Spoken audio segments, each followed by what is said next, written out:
Holy fuck, dude. Couldn't even like. Oh, man. We just lost the round.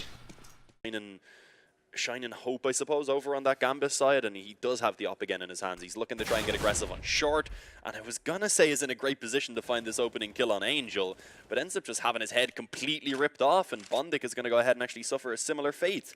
That just completely opens up the A bomb site now. Doji and Mirror are actually still in position, but if they want, Hellraisers can actually just slow this down. They're not really in too much of a rush. The in-game leader taking the charge, it would seem. Pretty low HP left on him, but being the one that was, you know, on full HP, arguably needed to check that or run straight past it to make the trades a bit easier.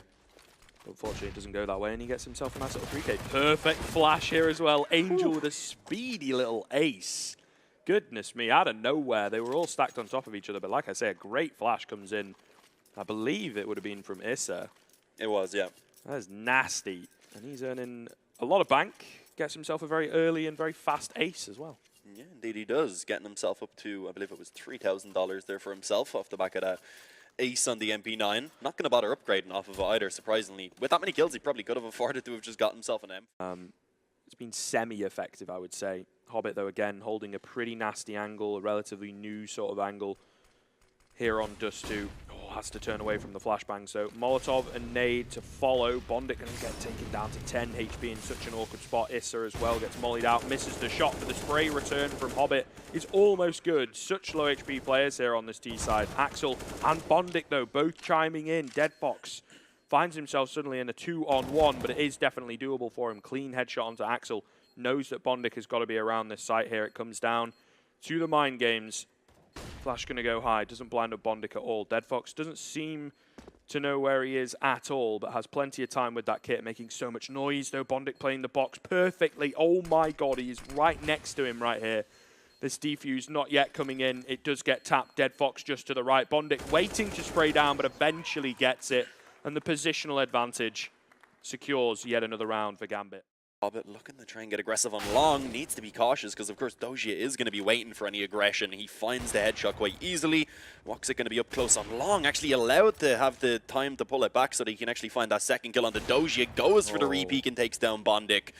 And he's just completely shutting down this long push. 1 by 1 is not how you want to be going for that Gambit.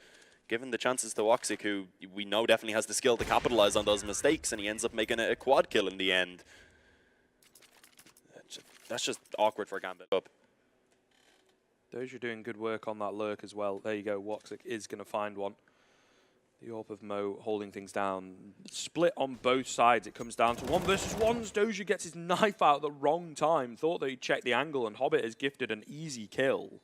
Left in the 1-on-2 for Mo. Drops Hobbit, but not entirely sure of where Woxic is going to come from. The M4 creeping in, but beautifully found by Mo. 2 versus 1 secured. A little bit edgy there from Doja especially. For Hellraisers take this. But let's see, because it is for now 50 seconds remaining on the clock. They're favoring a little bit over towards B, it seems, with 3 players now beginning to push in towards middle.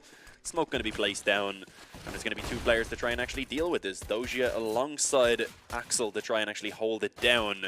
So far, I was going to say not going very well, but Axel makes it count for 1. Deadfox going to be able to double down, though, and Woxic finding 1 in mid.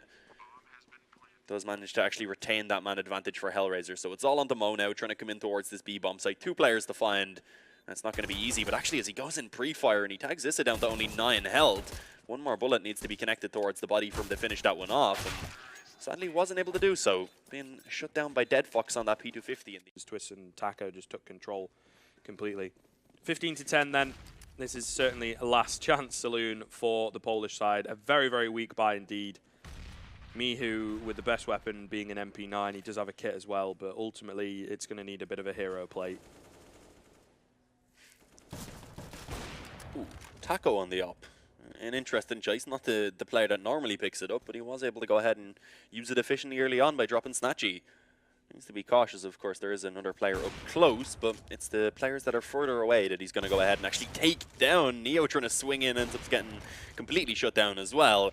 Pasha could potentially be his next victim, as Taco this time around gunning to try and actually find the ace Will he be able to do so is the question. Pasha underneath Palace could definitely be the one to try and put a stop to him, but it's just going to be so difficult for him to try and recover this round now, and it's just not going to happen. Taco comes in and closes it out, but taking himself the quad kill, and it is a 16-10 victory in the end for Liquid. Or Snatchy, if he drops it over, that is the question. But yeah, there we go. Snatchy, that's a kill he never should have been able to find, but luckily enough, Liquid, they did manage to recover from it in the end. Nasty stuff. I love it. Tried to see the screens. Yeah. We'll have to wait a moment. They've got them like angled a little bit, and obviously we've seen kind of the vetoes a little bit early today as well. Might be worth mentioning to the players to just kind of sit closer. Playing a lot of utility to work with. Snatchy is going to need the miracle play. And it's difficult for him. He, unlike his opponents, has hardly anything to work with, apart from the fact that they're split here. I suppose that's the only thing in his favour. Taco, though, creeping up. Oh, gets taken down. Nice dink for dink, but of course that AK always going to come out on top. Naf swaps across to the AK in at middle. I was going to say that AWP not really ideal in this sort of a situation. Snatch has plenty of time to work with. Slowly moves in towards default to get this plant. Yeah, been able to find that at least, but the problem is towards default, it's not really the greatest position for him to try and play off of. Sure, he makes his way in towards Palace, but as you can see, Naf still has plenty of utility. Nade going to go in towards the corner, but he does also have a Molotov alongside a smoke and the flash now that he has been able to retrieve. So let's see, Snatchy, can he maybe try and catch him off guard?